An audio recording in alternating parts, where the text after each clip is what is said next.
আসসালামু আলাইকুম রহমতুল্লাহি ওবরকাতুহ। আজকে অনেক দিন পরে আসলাম ভিডিও করতে, তখন অন্য একটা কাজে ব্যস্ত ছিলাম। আজকে একটা ব্যাপার নিয়ে আলোচনা করব ইনশাল্লাহ।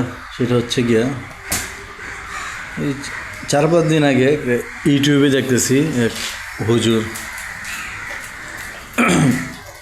চেহারা দেখা যায় নাই, আমার মতো নেই, চেহারা না দেখাই ভিডিও করে, আবার অনেক ফলোয়ার আছে। যে ভিডিওটা করছে ওই ভিডিওটা প্রায় 1,37,000 মানুষ দেখছে। উনি মূলত আমাদেরকে বুঝাইতে চাইতেছে যে আল্লাহ তাআলা কোরআনের কোনো আয়াতে বলতেছে আমি আমি মানে, আবার হঠাৎ করে সে চলে যেতেছে আমরা, আবার চলে যেতেছে তিনি। মানে এটা মানে উনি বুঝাইলো যে ফিউচারের টেন্সে কেন যাইতেছে, তারপর পাস্ট টেন্সে কেন যাইতেছে। উনি মূলত এটা ওনার যে সারমর্ম, যেটা আমি বুঝতে পারলাম, এটা হচ্ছে গিয়া উনি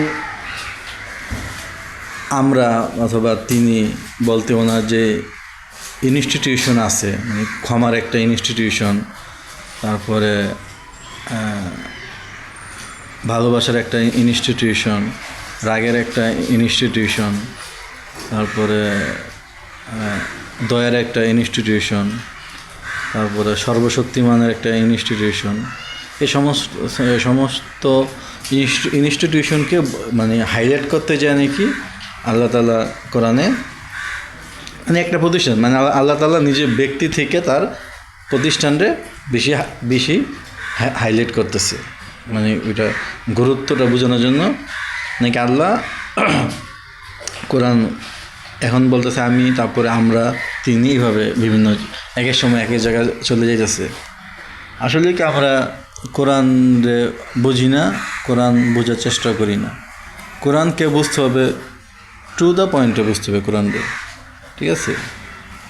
কোরআনরে টু দ্য পয়েন্টে না বুঝলে এরকমই যে হুজুররা এরকমই বলবে যে আল্লাহ তাআলার ক্ষমার ইনস্টিটিউশনকে বোঝানোর জন্য, বা আল্লাহ যত 99টা নামের 99টা ইনস্টিটিউশন উনি বুঝাইছে আর কি, এই ইনস্টিটিউশন বোঝানোর জন্য উনি এটা বলছে। কিন্তু উনি আমি জানি না উনি অবশ্যই মুহাদ্দিস তো হবেই, আয়াতুল্লাহ না হইলে উনি অ্যাটলিস্ট মুহাদ্দিস হবেই। আর ওনারা তো প্রচুর মুখস্থ করে কিন্তু কিন্তু গোনা হবে না কেন? এই যে আমি যে এখন আমি যেটা বলবো এটার জন্য আল্লাহ আমারে গোনা দিব না। কোরআনের তাফসির শুধুমাত্র নবীজির জন্য করা নিষেধ ছিল, ঠিক আছে? নবী ছাড়া সাধারণ আলেম ওলামা, আমরা সাধারণ মানুষ সবাই কোরআনের তাফসির করতে পারবো। যেমন ওই আল্লাহর কোরআনে একটা আয়াত আছে, আমি মায়ের পেটে আগে দিয়ে হচ্ছে গিয়া রক্তপিণ্ড পরে তারে বানাই লুৎফা থেকে জাইগোট, এই যেই আয়াতটা আছে, এই আয়াতের তাফসির কিন্তু বাংলাদেশের সবচেয়ে বড় হুজুরের থেকে ভালো তাফসির করতে পারবো একটা ডক্টর। কারণ ডক্টর সে গবেষণা করে সেইটা বুঝে ফেলাইছে যে আল্লাহ তাআলা কোরআনে যেভাবে বলছে একটা বাচ্চা কীভাবে মায়ের পেটে হয়, জাইগোট তৈরি হয়, জাইগোটের পরে নুৎফা পরে চোখের মধ্যে দেখা যায়, চোখের পর অঙ্গ প্রত্যঙ্গ পরে, এটা হুজুররা তোরা পড়াশোনা করে নাই, পড়ালেখা করে নাই, ওইটা জানে না। কিন্তু কোরআনে কিন্তু এই আয়াতটা আছে, তার মানে এই আয়াতের তাফসির ভালো করতে পারবো হুজুররা, ঠিক আছে? হুজুররা না, ডক্টররা। কিন্তু উনি যেই তাফসির করছে, তাফসিরে কোনো গুনাহ হবে না। এটা হচ্ছে কি ওনার গবেষণায় পাশ করলে ফার্স্ট ডিভিশন, ফেল করলে সেকেন্ড ডিভিশন। কিন্তু আল্লাহ তাআলা যা বলছে আমরা চেষ্টা করি যে আল্লাহ এক্স্যাক্টলি কোরআনে কী বলছে ওইটার যত কাছাকাছি আমরা যাইয়া ওই আয়াতটা বুঝতে পারি। দেখবেন যে হাদিসে আছে আল্লাহ তাআলা ফার্স্টে বলছে যে আল্লাহ তাআলা ফার্স্টে কলমরে বলিল লেখো, কলম বলল কি লিখবো, আল্লাহ তাআলা বলল আদি থেকে অন্ত পর্যন্ত যাহা ঘটিবা তাহা লেখো। কলম আদি থেকে অন্ত পর্যন্ত যাহা ঘটিবা তাহা সবই লেখলো। কিন্তু কথা হলো কলমটা এটা অনেক উন্নত মানের একটা কলম, ঠিক আছে, অনেক বৈজ্ঞানিক টাইপের কলম। মানে সে লোহে মাহফুজে লেখে। লোহ মাহফুজ মানে একে ডিস্ক, লোহ মানে ডিস্ক, ঠিক আছে। মাহফুজ মানে বিশাল বড় একটা লোহ, ধরেন যে পৃথিবীর সমান একটা ডিস্কের মধ্যে সে কলমে লেখতেছে, ঠিক আছে। আবার এটার একটা মাদার বোর্ড আছে, ঠিক আছে, যে বইয়ের জন্ম দেয়, এটা করা না যে মাদার বোর্ড যে বইয়ের জন্ম দেয়। তার মানে আল্লাহ তাআলা যখন বলছে যে লেখো, কোরআন তো লেখছে, আদি থেকে অন্ত পর্যন্ত সব লেখছে। কিন্তু কথা হলো কোরআনটা লেখছে কোন জায়গা থেকে? কোরআনটা লেখছে হচ্ছে গিয়া আল্লাহর কম্পিউটার থেকে। আল্লাহর কম্পিউটারে ধরেন যে নাদিম আমার নামে একটা ফোল্ডার ছিল, ওই ফোল্ডারে ক্লিক করছে। ক্লিক করার পরে আমার জন্ম থেকে মৃত্যু পর্যন্ত যা সে দেখছে ভিডিও, ধরেন একটা সিনেমা ছাড়ছে, সিনেমাতে সে যা দেখছে সে তা লিখছে। কলমের এতটুকুই কাজ, সে এক বিন্দু লড়াতে পারবো না, সে এটা করতে পারবো না, ঠিক আছে। যেহেতু আমার ওই যে লেখছে না, ওইটাই আমার ভাগ্য লেখা হয়ে গেছে। আর ওই ফোল্ডারটা যে চাপ দেওয়ার পরে যে আমার জন্ম থেকে মৃত্যু পর্যন্ত যে ডিটেলটা আসছে, এটা কেন আসছে? এটা আসছে হচ্ছে গিয়া আলমে আরোয়াতে আল্লাহ তাআলা আমাদেরকে আদমের পিঠ থেকে আমাদের সবাইকে একসাথে বানাইছে। বানানোর পরে বলছে আমি কি তোমাদের প্রভু? আমার বলছে হ্যাঁ আপনি আমাদের প্রভু। আমরা এটা বলছি, বলার পরে আল্লাহ তাআলা বলছে যে আমি পৃথিবীতে খলিফা দিতে চাই। কেউ রাজি হয় নাই, আকাশ বাতাস পাহাড় পর্বত কেউ রাজি হয় নাই। মানুষ একটু পোদ্দার টাইপের লোক, মানুষ রাজি হয়েছে, ঠিক আছে। কিন্তু আল্লাহর কাছে কিন্তু আমরা অ্যাপ্লিকেশন করে তৈরি হই না, আল্লাহ নিজে আমাদেরকে বানাইছে, আল্লাহর ভাইজেরেন্ট হিসাবে বানাইছে, ঠিক আছে। যারা দুযোগে থাকবে আল্লাহ তাআলা ওদেরকে দুযোগের মতন করেই প্রিপেয়ার করে তৈরি করবে। আবার যারা জান্নাতে থাকবে আল্লাহ তাআলা ওই জান্নাতের মতন করেই তাদেরকে তৈরি করবে। এখন কথা হলো যে যখন কলম যখন লেখতেছে আদি থেকে অন্ত পর্যন্ত সব লেখতেছে, কলম তো সব দেখতেছি যে পৃথিবীর মালিক আল্লাহ, এই মহাবিশ্বের মালিক আল্লাহ। তখন কলম হয়তো আল্লাহ পারমিশন নিয়ে বলছে যে আল্লাহ লিখে ফেলাই যে আল্লাহ সর্বশক্তিমান। আল্লাহ তো মনে হয় কইছে যে হ্যাঁ লেখো, তাই লিখে লাও, তাই সে লিখছে আল্লাহ সর্বশক্তিমান, ঠিক আছে। তারপর আল্লাহ আবার কলমে অনেক ইন্টেলিজেন্ট কলম। আবার সে বলল আল্লাহ লিখে ফেলায় যে তিনি এই মহাবিশ্বের মালিক। আল্লাহ বলেছে লেখো তিনি, মানে আমি আল্লাহ, আমি মহাবিশ্বের মালিক। আর আল্লাহ নিজে লিখতে দেখেন, বাইবেলে আছে আল্লাহ বলছে যে আমি আসমান জমিনের মালিক। তার মানে এই কথাটা আল্লাহ নিজে বলছে যে আমি আসমান জমিনের মালিক। এই কথাটা কিন্তু আল্লাহ কিন্তু এত টাইম নেই আমাদেরকে নিয়ে, ঠিক আছে। আমরা মনে করতেছি যে আল্লাহ অল টাইম আমাদের কাঁধের উপরে বসে আছে, না। আল্লাহ 1450 বছর আগে এক নবী বাড়াই দিয়েছে, নবীর একটা বই দিয়ে দিয়েছে, বই দিয়ে দেওয়ার পরে আল্লাহর কাম শেষ। কিন্তু আল্লাহ এমনভাবে আমাদেরকে গাইড করতেছে যে মনে হচ্ছে যে আল্লাহ মনে হয় কাঁধের উপরে বসে আছে, না। আল্লাহ তার অন্য কাজ নিয়ে ব্যস্ত আছে। আর এরকম ফেরেশতা সেটিং মিটিং করে দিয়েছে, এমনভাবে সব কিছু করে দিয়েছে যে পারফেক্টেরও পারফেক্ট। তারপরে আল্লাহ যখন আবার কোরআন যখন কম্পিউটার লিখতে যখন সে আবার ওই যে একটা ওয়ার্ড পাইছিল আল্লাহর কম্পিউটারতে আছে যে আমি আসমান জমিনের আলো, তখন সে ওইটার থেকে তখন মনে হয় সে আল্লাহর পারমিশন আর নেওয়ার দরকার নেই, কারণ আল্লাহ তো বললেই দিছে যে আমি আসমান জমিনের আলো। সে মাঝে মাঝে হয়তো পাকনামি করে পরে হয়তো লিখে লিখছে যে আল্লাহ আসমান জমিনের আলো। এটা কোরআনে আছে যে আল্লাহ আসমান জমিনের আলো, কারণ আল্লাহ একবার বলছে আমি আসমান জমিনের আলো। তো এই জায়গায় আবার এক কথা আল্লাহ বারবার বলেন আর কি।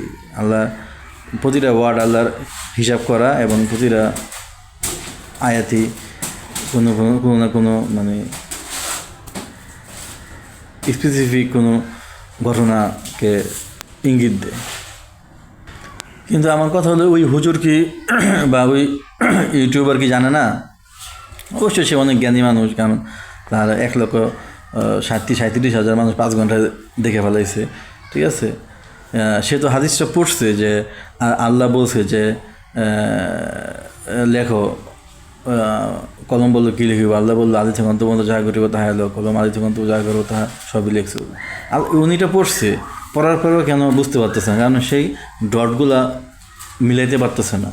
সে যদি ডটগুলো মিলাতে না পারে তাইলে আল্লাহ তাআলা ওই ইনস্টিটিউশনই মনে হইব যে তিনি বলতে বুঝাইছে তার ক্ষমার ইনস্টিটিউশন, তারপরে তার দানশীলের ইনস্টিটিউশন, তার রাগের ইনস্টিটিউশন, তার ক্ষমার ইনস্টিটিউশন, তারপর তার প্রতিপালকের ইনস্টিটিউশন, এগুলি বুঝবো আমরা। তারপরে আমরা এইভাবে ইসলামের মধ্যে খালি ঘুরপাক খাইতে থাকবো। আর এটা জানার তো ইম্পর্টেন্ট জিনিসও না, ঠিক আছে? এটা জ্ঞানটা এত ইম্পর্টেন্ট জিনিস না। কারণ হচ্ছে গিয়া জ্ঞান যদি এত ইম্পর্টেন্ট জিনিস হইতো তাহলে এটা পানি, অক্সিজেন, হাইড্রোজেন এগুলির মতন আল্লাহ অ্যাভেলেবেল করে দিত ইম্পর্টেন্ট জিনিস হইলে। আর যেহেতু এটা এত ইম্পর্টেন্ট না, তাই এটার জন্য একটু জ্ঞানটা অর্জন করা লাগে। আলাদা আলাদা হাদিসে আছে যে পৃথিবীতে অন্ধ সে পরকালও অন্ধই থাকবো, ঠিক আছে? যে পৃথিবীতে ডাক্তার এমবিবিএস ডাক্তার, সে যে জ্ঞান নিয়ে মারা যাব, হাসরের ময়দানে সে ঠিক সেই জ্ঞানটা নিয়ে উঠবো। কারণ তারা আল্লাহ যে কোরআনের আয়াত, যে আল্লাহ কোরআনে বলছে যে আমি জানি সারাদিন সে কি করে। রাত্রেবেলা আমরা যখন ঘুমাই যাই তখন জাস্ট খালি রুটা ডিসকানেক্ট করে দেয়। যখন রুটা ডিসকানেক্ট করে দেয় তখন আমরা ঘুমাই যাই, তখন ওই একটা ডিভাইন পেন ড্রাইভ দিয়ে আল্লাহ তাআলা আমি সারাদিনে কী করছি এর ডাটা আল্লাহর কাছে নিয়ে জমা রাখে। তা আল্লাহ অনেকভাবে জমা রাখে। দুই কান্দে দুই ফেরেস্তা আছে, এই ফেরেস্তা দিয়ে আল্লাহ সব লিখে রাখতেছে। তারপর হচ্ছে কি সারাদিন কী করছি এটা ডিভাইন পেন ড্রাইভ দিয়ে জমা রাখতেছে। তারপর আমাদের দুই হাত আমাদের সাক্ষী দিব। মানে আল্লাহ তাআলার কাজে কোনো খুঁত নাই, আমরা কইতে পারবো না যে আল্লাহ আসলে কি বিচার বলতে কিছু নাই। বিচার হইব না কোনো। যারা হাসরের ময়দানে উঠবে, যারা জান্নাতে যাবে তারা তারা ইলনিন সিজ্জিনে, যারা মারা যাবে যারা জান্নাতে যাবে তাদেরকে রাখা হবে ইলনিনে, আর যারা মারা যাবে তাদেরকে রাখা হবে সিজ্জিনে তাদেরকে দাঁত হইব উহুদ পাহাড়ের মতন বড়, ওই উহুদ পাহাড়ের মতন বড়। তারপরে তারা অনেক রাফ অ্যান্ড টাফ হইব, ওদেরকে পিটায় ওদেরকে কোরআনে আছে যে আমি আগুনের সামনে তাদেরকে সারাদিন সাল্লু করে রাখছি, মানে যুক্ত করে রাখছি। তারা ওই সময় টাফ হয়ে যুক্ত, তারা হাসরের মধ্যে এমন বড় হয়ে উঠবো, তাদের এক কাঁধ থাকবো, এক কাঁধ থেকে আরেক কাঁধে দূরত্ব নেই একা জমায়। তারা আল্লাহর কাছে রিকোয়েস্ট করবো না যে আল্লাহ আপনি আমার মাফ করে দেন, রিকোয়েস্ট করবো। তারা হাঁটতে করবো আল্লাহ জাহান্নামটা কোন দিকে দেখায় দেন, ওরা জাহান্নামে চলে যাবো। ওদের ওই মুখই থাকবো না যে ওরা করবো, ঠিক আছে? কারণ ওরা নষ্ট হচ্ছে খুব ইম্পর্টেন্ট। এই যে information can not be destroy, information ধ্বংস হয় না। ধরেন যে আপনার একটা খুব দামি কম্পিউটার আছে, এই কম্পিউটারের মধ্যে কি আপনি 5 লাখ টাকার কম্পিউটার কিনলেন অ্যাপলের লেটেস্ট এডিশনের, এই কম্পিউটারের মধ্যে কি আপনি কোনো ভাইরাস ঢুকাইতে দিবেন?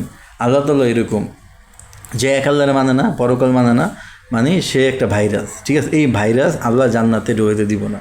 জান্নাতে আবার আল্লাহ তাআলা বলছে আমি কিছু মানুষকে জাহান্নাম থেকে জান্নাতে নিমু। তার মানে কি ওর প্রচুর পরিমাণে আগুনে পোড়াইতে ওর নফসটারে হয়তো বা একবারে মানে নফস হচ্ছে গিয়া কি, একটা হচ্ছে নফস হচ্ছে গিয়া কম্পোজিট ফোর্স ফিল্ড, মানে একটা হাইড্রোজেন, ইলেকট্রন, প্রোটন, নিউট্রন দিয়া ঘড়িত, বা দুইটা ইলেকট্রন আছে হাইড্রোজেনের মধ্যে, দুই অণু ইলেকট্রন নিয়ে হাইড্রোজেনের পরমাণু অণু নিয়ে একটা হাইড্রোজেনের পরমাণু হয়। তার মানে কি এই হাইড্রোজেনের একটা অণু ভাঙতে গেলে একের পরে 29 বিজ্ঞানীরা আবিষ্কার করছে, একের পরে 29টা শূন্য দিলে যত সংখ্যা হয়, এত সংখ্যা টেম্পারেচারে হিট দিলে ওই দুইটা ইলেকট্রন ভাঙ্গা মহাবিশ্বের যদি মানে ভাঙ্গা মানে কি এমন স্পিড থাকবো, দেখা যাবো যে দুইটা ইলেকট্রন দুই গ্লাক্সিতে চলে গেছে, কিন্তু তারা একে অপরের সাথে অ্যাঙ্গেলমেন্টের হিসেবে থাকবে। একটা ইলেকট্রনের কোনো চেঞ্জ আনবে, আরেকটা ইলেকট্রনের মধ্যে চেঞ্জ আসবে। তার মানে কি অগরে এই পরিমাণ একের পর 29টা শূন্য দিলে যে পরিমাণ সংখ্যা, এই পরিমাণ সংখ্যা শূন্য দিয়া টেম্পারেচার দিয়ে অগরে মোড়াইয়া অগরে ভালো করে আবার আনতে হইব, মানে খাদ ছড়াইয়া। সোনার মধ্যে যেরকম খাদ থাকে না, এরকম খাদ সরায় ওদেরকে জানতে হইলে ওদের ভাইরাসটা দূর কইরা ওদেরকে জান্নাতে আনতে হইবে। এছাড়া কোনো আল্লাহ চাইলেও পারবো না, কারণ আল্লাহ কম্পিউটারে আল্লাহ কোনো ঢুকাইতে দিব না, ভাইরাস ঢুকাইতে দিবে না, ঠিক আছে। আসি যতদিন পর্যন্ত আমাদের হুজুররা গবেষণা করে মানে ওরা তো আয়াতুল্লাহ হইতে হলে 18 বছর কোরআন নিয়ে গবেষণা করতে হয়, তারপর আয়াতুল্লাহ হয়। তাহলে আর আমাদের বাংলাদেশে তো আয়াতুল্লাহ সংখ্যা খুবই কম। আয়াতুল্লাহ সংখ্যা যেমন আমাদের মোজাম্মেল হুজুর সাহেব আছে, উনি কোরআনের ভালো তাফসীরকারক, কিন্তু ওনার জন্য উনি ঠিক আছে, ওনার বয়স প্রায় 65-70, তো ওনার বর্তমান সায়েন্স নিয়ে কতটুকু নলেজ আছে ওনার হিসাবে উনি যতটুকু আমাদেরকে আইনা দিয়েছে এটা আলহামদুলিল্লাহ। কিন্তু ওনার মতন খুব কমই লোক আছে। যেমন আমাদের দেশে আরও তো অনেক হুজুর আছে যারা মানে হাদিস অনেকে মানে না, ঠিক আছে। হাদিস মানাটা এত গুরুত্বপূর্ণও না, ঠিক আছে। হাদিস মানলে কি আপনার জ্ঞান অর্জন হইব, ঠিক আছে। এবং মেরাজের যেই ঘটনাটা আপনি হাদিস ছাড়া ব্যাখ্যা করতে পারবেন না। তারপর হচ্ছে গিয়া রুহ নফসের ব্যাপারটা আপনি হাদিস ছাড়া ব্যাখ্যা করতে পারবেন না, ঠিক আছে। হাদিসের দরকার আছে, কিন্তু এরকম না যে হাদিস মানলে আপনি কাফের হয়ে যাবেন। এই হুজুর আমাদেরকে ভয় দেখায়, এটা দেখানোর কোনো দরকার নেই। বলা যে হুজুরদের যুক্তি কি যে হাদিস না মানলে নাকি আমরা কোরআন বুঝবো না, এটা একেবারে 100% একটা ভুল কথা। এবং ওনাদের ফার্স্ট যুক্তি হচ্ছে গিয়ে যদি তুমি হাদিস না মানো তাহলে তুমি মানুষকে যে কবর দিতে হয় কেমনে, তুমি এটা কেমনে বুঝতা। আসলে কি নবীজি নামে যে বড় বড় হাদিসগুলি আছে না, অনেক বড় বড় হাদিস, আমার কাছে মনে হয় এই সবগুলো হাদিসই মানে জয়ীফ হাদিস। কারণ কি নবীজি ছিল খুবই ব্যক্তিত্ববান সম্পন্ন একজন লোক। নবীজি খুব কম কথা বলতো এবং সে মুচকি হাসি মারতো, সে দাঁত বের করে কখনো হাসি দিত না। আর উনি যখন মিম্বারে বসে থাকতো, ঠিক আছে, তখন আবু বকর, ওসমান, আলী, ওমর ওনারা চুপচাপ বসে থাকতো, ঠিক আছে, চুপচাপ বসে থাকতো। কারণ ওই যে বারবার কোশ্চেন করার পরে আল্লাহ ঠেদ দিছে যে ওমর রাদিয়াল্লাহু আনহু ঠেদ দিছে যে নবীজি স্বরের উপরে যাতে তার স্বর মানে উপরে মানে না হয়, তখন সে ভয়ে সে অল টাইম এমন আস্তে আস্তে কথা বলতো নবীজি শুনতোই না, ঠিক আছে। নবীজি খুব ব্যক্তিত্ববান মানুষ ছিল, সে এত কথা বলতো না সেই মেম্বরে। আর যখন সে কথা বলতো তখন হয় এটা হাদিস রিলেটেড নাইলে কোরআন রিলেটেড। আর বেদুইন ছিল, বেদুইনরা তো আইসা হুটহাট করে কোশ্চেন করে ফেলাইতো, ঠিক আছে, এটা অন্য হিসাব, ঠিক আছে। কিন্তু নবীজি সাহাবীরা সহজে বেশি কোশ্চেন করতো না, কারণ ইহুদিরা কোশ্চেন করতে করতে ইহুদি ধর্মরে ভারী করে ফেলাইছে, ঠিক আছে। আর ওরা তো একই জাত, আরব জাতি, ঠিক আছে। আল্লাহ তাআলা দেখছে যে মজুজা দিয়া মুসা নবীর মজুজা দিছে, ঈসা নবীর মজুজা দিছে, তারপরে আরও কত নবীর মজুজা দিয়া ঠিক হয় নাই। আল্লাহ তাআলা চিন্তা করে যে মোহাম্মদ সাল্লাল্লাহু আলাইহি ওয়াসাল্লামের মজুজা দিলেও কোনো কাম হবে না, তার জন্য তার এমন মজুজা দিয়েছে, তার মজুজা দিয়েছে কোরআন, যে কোরআন মানুষকে জ্বালায় ফেলায়। সে যদি বিশ্বাস নিয়ে যায় তার বিশ্বাস বাড়াই দেয়, সে যদি অবিশ্বাস নিয়ে যায় কোরআন তার অবিশ্বাস আরও এমন বাড়াইব, সে চরকির মতন করতে থাকবো। ওই আমাদের হুজুররা তো মানে না যে আল্লাহ তাআলার একটা থাকতে পারে, কম্পিউটার আছে, তার একটা হার্ড ডিস্ক আছে, তার একটা মাদার অফ দ্য বুক আছে যেটা বইয়ের জন্ম দেয়, তারপরে লোহে মাহফুজে লেখে। ওনারা পরে ঠিকই কিন্তু তারা মানবে না, ঠিক আছে। যদি মানতো তাইলে বুঝতে পারতো যে মানুষ যদি কম্পিউটার বানাতে পারে, আল্লাহ তাআলা কম্পিউটার কি আল্লাহর কাছে কোনো এটা ব্যাপার, ঠিক আছে। ওই যে দেখেন না যে মানুষ ওই যে টম এন্ড জেরির মধ্যে জান্নাতে মানে জাহান্নামে মানুষ মারা যাব না, এই জিনিস আল্লাহ তাআলা কোরআনে বলছে। এটা টম এন্ড জেরির মধ্যে টম আর জেরি দেখবে বাড়ি মারে লাঠি দিয়া মাটির সাথে চাপ দেওয়া যায়, আবার সে জীবিত হয়ে যায়। মানুষের মাথায় যদি এটা আইতে পারে, এটা আল্লাহর কাছে রিয়েলিটি। যে জিনিস মানুষের মস্তিষ্কের মধ্যে আসে পারে, এটা আল্লাহর কাছে রিয়েলিটি, এটা আল্লাহর কাছে কোনো ব্যাপারই না। তাই আমাদের কি সঠিক আমরা ঠিক মতন অ্যানালাইসিস করি না, কারণ আমরা বলি যে মানে কোরআনের আল্লাহ কেন হঠাৎ করে পাস্ট টেন্স থেকে ফিউচার টেন্সে গেছে, ফিউচার থেকে আমি থেকে গেছে, আমি থেকে তুমি থেকে গেছে। তুমি থেকে চিনিতে গেছি, এটা আমরা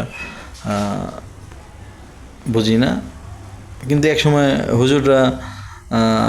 হুজুররা কিন্তু ডেঞ্জারাস আছে। হুজুররা যদি গবেষণা করে, যেমন আমাদের হুজুর ছিল যে কাশিমি নজরুল ইসলাম হুজুর, উনি একটা কথা বলতো যে আমরা যদি ABCD পড়া শুরু করি তাহলে আমরা বাতি পাবো না। এটা কথা সত্য, ঠিক আছে। এই যে দেখেন ঢাকা বিশ্ববিদ্যালয়ের এখন যে নাসিরউদ্দিন পাটোয়ারি থেকে শুরু করে ঢাকা বিশ্ববিদ্যালয়ের লাস্ট 10 বছরে 80% স্টুডেন্ট মাদ্রাসার, কারণ মুখস্থ বিদ্যায় ওদের সাথে পৃথিবীর কেউ পারবো না, ঠিক আছে। মুখস্থর সাথে যদি ওদেরকে গবেষণায় কাজে লাগায় দেওয়া যায়, প্রতিটা এক একটা নাসিরউদ্দিন পাটোয়ারি হইয়া বের হবে। আপনারা খোঁজখবর নিয়ে দেখেন ঢাকা বিশ্ববিদ্যালয়ের লাস্ট 8-10 বছরে 17 সাল থেকে শুরু করে 17 সাল থেকে শুরু করে যদি একটা ব্যাচে যদি 50 জন চান্স পায়, এর মধ্যে 45 জনই মাদ্রাসার স্টুডেন্ট, ঠিক আছে। এখন তারা শুরু করছে পড়ালেখা ভালো করে, আলহামদুলিল্লাহ। তারা ভালো, এই যে আমার মতি বসে শুনতেছে কথা। আরেকটা কথা হচ্ছে গিয়া কোরআনের তাফসির, ওই যে উনি যেটা করছে এটা তার কোনো ইনশাল্লাহ তার কোনো গুণ হবে না, তার উল্টা আরও সওয়াব হইব, ভুল হইলেও সওয়াব হইব। শুধু নবীজির ক্ষেত্রে কোরআনে তাফসির করা নিষেধ ছিল, কারণ কোরআনের অনেক মুতাশাবিহ আয়াত আছে। যেমন আমি রাতকে দিনের মধ্যে ঢুকিয়ে দিলাম এবং দিনকে রাতের মধ্যে ঢুকিয়ে দিলাম। এটা যদি তখন সাহাবীরা এসে যদি নবীরে বলতো যে নবী এটা মানে কি, ঠিক আছে, তখন নবী যদি বলতো যে পৃথিবী সূর্য চারদিকে ঘুরে, সূর্য আবার আর তার গ্লাসি চারদিকে ঘুরে, তখন নবীর যদি এমনি পাগল বলতো তখন তারে আরও পাগল বলতো, ঠিক আছে। তখন এর জন্য আল্লাহ নবীরকে কোরআনে তাফসির করা নিষেধ করে দিছে। নবীজি কখনোই কোরআনে তাফসির করতো না। ওকে, আসসালামু আলাইকুম ওয়া রাহমাতুল্লাহি ওয়া বারাকাতুহু।